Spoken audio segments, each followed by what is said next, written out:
नमस्कार. संघर्ष वृत्तवाहिनीमध्ये आपलं स्वागत. घेऊया ठाणे आणि आसपासच्या परिसरामधील घडणाऱ्या महत्त्वाच्या घडामोडींचा आढावा. मुख्यमंत्री एकनाथ शिंदे यांनी दिलेल्या आदेशाप्रमाणे आशा सेविकांना 6,000 रुपये भाऊबीज म्हणून देण्यात येणार आहे. तर ठाणे महानगरपालिकेच्या कर्मचाऱ्यांना 21,500 रुपये एवढे सानुग्रह अनुदान देण्यात येणार आहे. भाऊबीज आणि सानुग्रह अनुदानामध्ये भरघोस 20% वाढ करण्यात आल्याने आशा सेविका आणि ठाणे महानगरपालिका कर्मचारी यांच्यात आनंदाचं वातावरण असून त्यांनी मुख्यमंत्री एकनाथ शिंदे यांचे आभार मानलेत. आशा सेविकांना गेल्या वर्षी प्रथमच 5,000 रुपयांची भाऊबीज माननीय मुख्यमंत्री महोदयांच्या निर्देशानुसार देण्यात आली होती. यंदा त्यात 20% भरघोस वाढ करण्यात आली आहे. तसेच ठाणे महानगरपालिकेने सन 2021-22 साठी 18,000 रुपयांचे सानुग्रह अनुदान दिलं होतं. त्यातही 3,500 रुपयांची म्हणजेच 20% भरघोस वाढ करून सन 2022-23 साठी 21,500 रुपये देण्याचे आदेश मुख्यमंत्र्यांनी दिले आहेत. त्यानुसार धनत्रयोदशीच्या आधी ही भाऊबीज आणि सानुग्रह अनुदान संबंधितांच्या बँक खात्यात जमा करण्याचे स्पष्ट आदेश महापालिका आयुक्त अभिजित बांगर यांनी संबंधितांना दिले आहेत.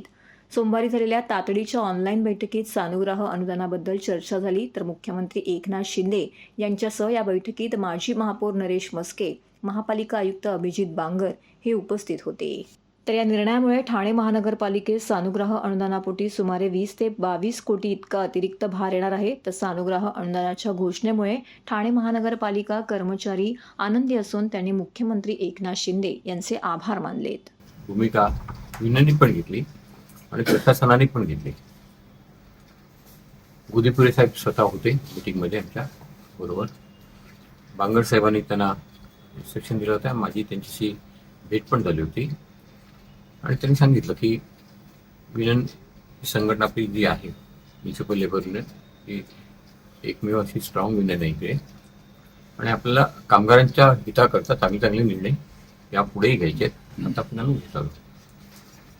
मी बांगर साहेबांचे आभार मानले की दिवाळीच्या ऐन तोंडावर ज्या त्यांनी हा निर्णय घेतला आणि आज आम्ही एकंदरीत गणित केलं असता सुमारे 21,500 हा सानुग्रह अनुदान यावर्षी देण्याचा मी निर्णय घेतला. पण त्याचं बर्डन पण त्या मानाने काही कमी नाही आहे. किती होतं साधारणतः 36 एकूण होतं 21 कोटी 22 कोटीचं वाटप साधारणतः होतंय त्याच्यामध्ये.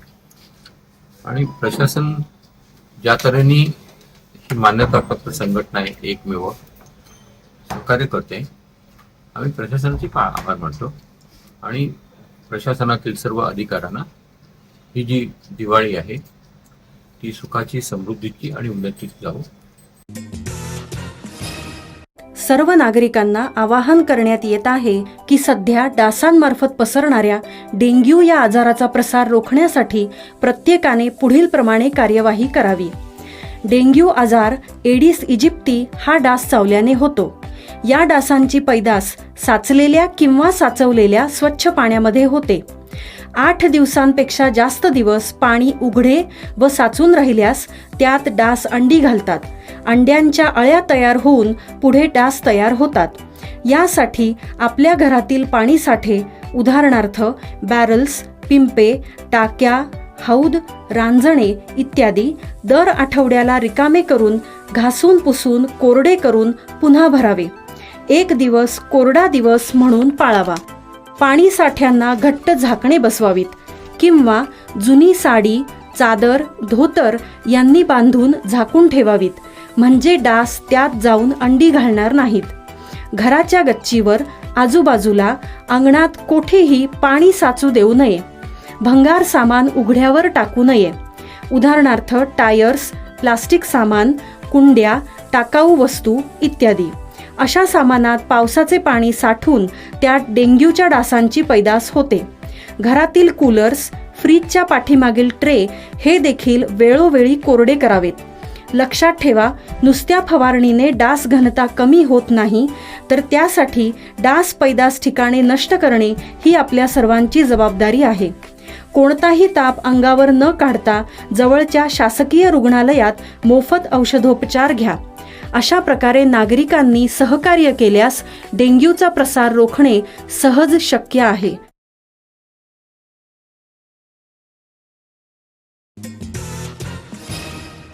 घड्याळ तेच पण वेळ नवी, निर्धार नवपर्वाचा, अजित पर्वाचा, आनंद परांजपे. राष्ट्रवादी काँग्रेसचा ग्रामपंचायत निवडणुकीतील यशाची, ठाण्यात विजयाची दिवाळी साजरी. राष्ट्रवादी काँग्रेसचे राष्ट्रीय अध्यक्ष उपमुख्यमंत्री अजित पवार, राष्ट्रीय कार्याध्यक्ष प्रफुल्लभाई पटेल, प्रदेशाध्यक्ष सुनील तटकरे यांच्या नेतृत्वाखाली महाराष्ट्रातील ग्रामपंचायत निवडणुकीत राष्ट्रवादी काँग्रेसचे दुसऱ्या क्रमांकाचे सरपंच व ग्रामपंचायत सदस्य निवडून आले आहेत.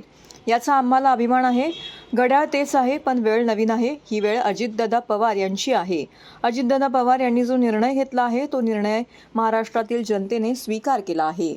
महाराष्ट्रातील जनता अजित पवार यांच्या पाठीमागे ठामपणे उभी असल्याचे ग्रामपंचायत निवडणुकीच्या निर्णयाने दाखवून दिलं आहे. अजित पवार यांच्या नेतृत्वाखाली यापुढे प्रत्येक निवडणुकीत विजयासाठी आम्ही जीवाचे रान करू, असं मत ठाणे जिल्हाध्यक्ष आनंद परांजपे यांनी यावेळी बोलताना व्यक्त केले.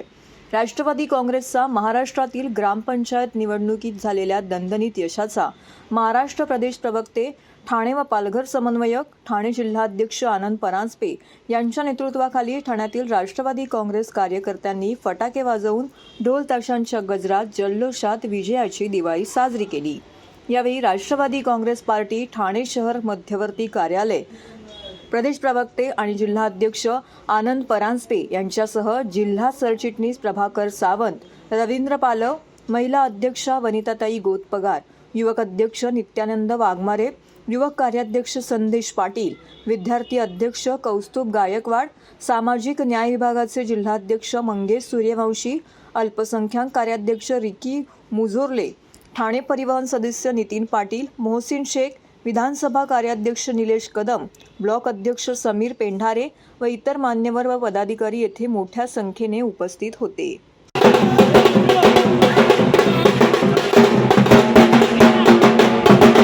राष्ट्रवादीचे आमचे राष्ट्रीय अध्यक्ष, राज्याचे उपमुख्यमंत्री माननीय अजितदादा पवार साहेब, राष्ट्रीय कार्याध्यक्ष खासदार प्रफुल्लजी पटेल साहेब, प्रांताध्यक्ष खासदार सुनीलजी तटकरे साहेब, या तिघांच्या नेतृत्वाखाली राष्ट्रवादीला घवघवीत असं यश संपूर्ण महाराष्ट्रामध्ये ग्रामपंचायतीच्या निवडणुकीमध्ये मिळालेलं आहे.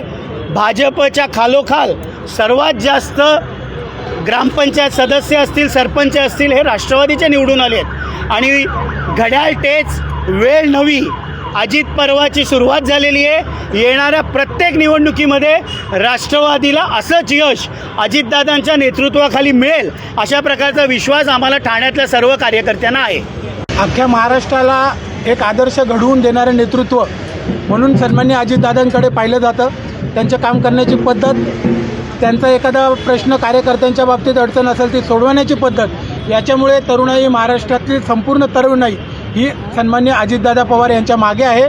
ज्या पद्धतीने आज महाराष्ट्रात राष्ट्रवादी काँग्रेस पक्ष जो सर्वसामान्य कार्यकर्त्याच्या जीवावर असून कुणाचा प्रायव्हेट लिमिटेड पक्ष नाही, तो कार्यकर्त्यांचा पक्ष आहे असा जनतेने जो कौल दिला आहे, त्या कौलचं आज मी समर्थन देतो.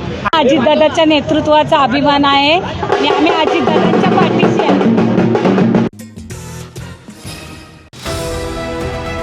TJSB सौर शक्ती कर्ज, गो ग्रीन, करा वीज बिलावर बचत. आकर्षक व्याजदर, 84 महिने परतफेड कालावधी, 80% लोन, व्यावसायिक आणि उद्योजकांकरता सुद्धा. अधिक माहितीसाठी तुमच्या जवळच्या शाखेला भेट द्या किंवा संपर्क साधा. 1800-223-466 आणि 1800-266-3466.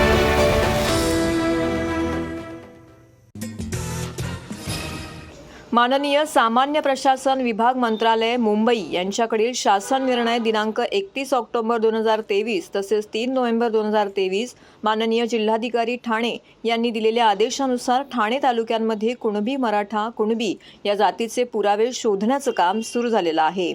तालुका स्तरावरती पीक पाणी उतारे व गाव नमुना नंबर 14, फेरफार पुस्तके, कुळ कायद्याच्या जुन्या नोंदी, कुळ कायद्याचे जुने आदेश हे सर्व तपासण्याचं काम सुरू झालेलं आहे. सदरचं काम रविवारपासून चालू झालेलं असून एकूण 70 लोकांची टीम लावण्यात आलेली आहे. त्याचे मुख्य तहसीलदार युवराज बांगर आणि नायब तहसीलदार दिनेश पैठणकर असून काम प्रगतीपथावरती आहे. कालपर्यंत 2,95,000 रेकॉर्ड तपासण्यात आले आहेत. आता रोज किमान 3 लाख रेकॉर्ड तपासण्याची उद्दिष्ट त्यांच्यासमोर ठेवण्यात आलेलं आहे. सचिनला बोलव रे. दोन रिकामे ठेवलेत ना. अजून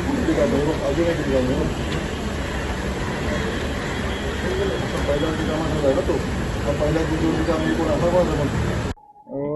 30 ऑक्टोबर 2023 आणि 3 नोव्हेंबर 2023 GR जर आपण पाहिला तर त्या GRनुसार डॉक्युमेंट तपासणीचं काम चालू झालेलं आहे. म्हणजे मराठा समाजाला प्रमाणपत्र द्यायचं असेल तर ते प्रत्येक समाजाची जी नोंदी असतात त्या समाजाच्या नोंदी आपल्याला कुठे सापडतात का या प्रकारचं जे तहसीलदार लेवलला जे डॉक्युमेंट्स आहे ते तपासण्याचं काम आम्ही चालू केलं आहे. कालच हे आम्ही काम चालू केलं. त्याप्रमाणे तालुका स्तरावरती जी कामं असतात ती मुख्यतः 7/12 फेरफार, त्याच्यानंतर गाव नंबर 14, त्यानंतर कुळाच्या नोंदी किंवा कुळाच्या केसेस चालतात. याच्यामध्ये बरेचसे डॉक्युमेंट हे त्या अर्जदाराकडनं सबमिट केले जातात. त्याच्यामुळे प्राथमिक स्तरावरती आम्ही तालुका स्तरावरती जे आमच्याकडे रेकॉर्ड असतं जे पीक पाहणी रेकॉर्ड असतं जे जुना 7/12 आपण ज्याला म्हणतो ज्याच्यामध्ये 1948, 50, 54, 30, 1967 पर्यंत 95 पर्यंत नोंदी असतात. त्या नोंदी पहिले आम्ही तपासायचं काम चालू केलं जे तालुक्याचं ओरिजिनल रेकॉर्ड आहे आणि त्या रेकॉर्डप्रमाणे आम्ही आता काल जी मोहीम हाती घेतली त्याप्रमाणे गाव नंबर 14 आणि पीक पाहणी उतारे आम्ही तपासायला चालू केले. शासकीय कार्यालयांना लागणारे साहित्य व सेवा घेण्यासाठी केंद्र शासनाने शासकीय ई-बाजार अर्थातच गव्हर्नमेंट ई-मार्केट प्लस पोर्टल विकसित केला आहे. या पोर्टलमुळे खरेदी प्रक्रिया गतिमान व पारदर्शक झाली असून शासकीय कार्यालयांना दर्जेदार साहित्य उपलब्ध होत असल्याचे प्रतिपादन जिल्हाधिकारी अशोक शिनगारे यांनी केले आहे. केंद्र शासनाने विकसित केलेल्या गव्हर्नमेंट ई-मार्केट प्लेस पोर्टलचा अधिकाधिक वापर करून शासकीय कार्यालयांनी वस्तू व सेवांची खरेदी करण्याच्या उद्देशाने जिल्हा उद्योग केंद्र ठाणे यांच्यातर्फे शासकीय कार्यालयातील विभाग प्रमुख व कर्मचाऱ्यांसाठी जिल्हा नियोजन समिती सभागृहात कार्यशाळेचे आयोजन करण्यात आलं होतं. यावेळी जिल्हाधिकारी शिणगारे बोलत होते.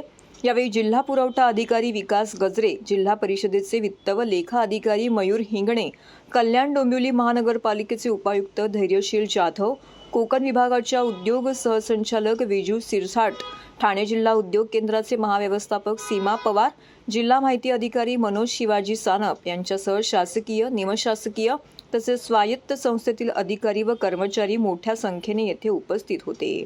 यावेळी केंद्र शासनाच्या जेम पोर्टल संबंधीचे नोडल अधिकारी निखिल पाटील, शैलेश जाधव यांनी जेम पोर्टलवरील नोंदणी, खरेदी प्रक्रिया इत्यादी निविदा संदर्भातील सविस्तरपणे सादरीकरण केले.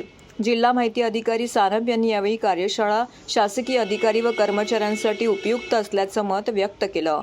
तसेच जास्तीत जास्त शासकीय कार्यालयांचे जेम पोर्टलवरती नोंदणी व्हावी यासाठी येत्या काळात यासंबंधित शिबिर आयोजित करण्यात येणार असल्याची माहिती आयोजकांनी यावेळी दिली आहे.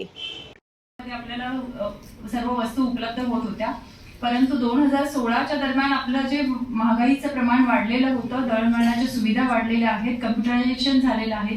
तर ह्या बाबी विचारात घेऊन आपण तब्बल 22 ते 25 वर्षांनी हे नवीन खरेदी धोरण बनवण्याची आवश्यकता भासली आणि त्या ह्याच्यातून आपण ही 2016चं खरेदी धोरण निर्माण केलेलं.